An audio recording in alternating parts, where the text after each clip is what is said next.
Le climat politique au Cameroun s'intensifie alors qu'Issa Chiroma Bakary, figure de l'opposition et candidat à la présidentielle du 12 octobre dernier, annonce une nouvelle journée ville morte pour ce vendredi 21 novembre à travers un appel solennel.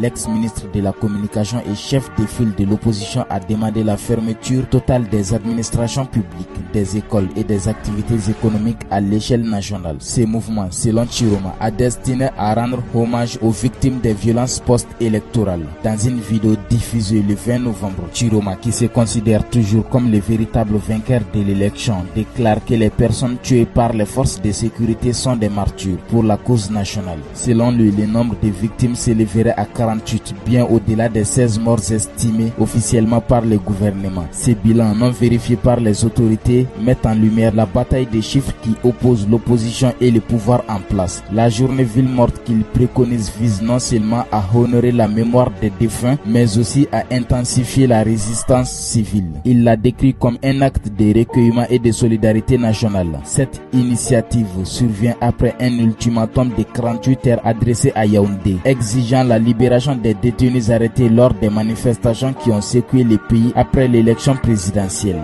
Le gouvernement, de son côté, a reconnu la remise en liberté de plusieurs dizaines de personnes. Depuis un lieu tenu secret à l'étranger, l'opposant organise sa résistance, affirmant que ce n'est qu'un début. Parmi ses actions récentes, il a annoncé la nomination de l'avocate Alice Nkom comme sa porte-parole officielle. Une démarche symbolique illustrée par un document officiel portant le titre de président élu. Cette nouvelle phase de la crise politique au Cameroun suscite de nombreuses questions sur l'évolution du rapport de force et sur les stratégies que l'opposition compte déployer face à un gouvernement fermement décidé à conserver l'ordre établi.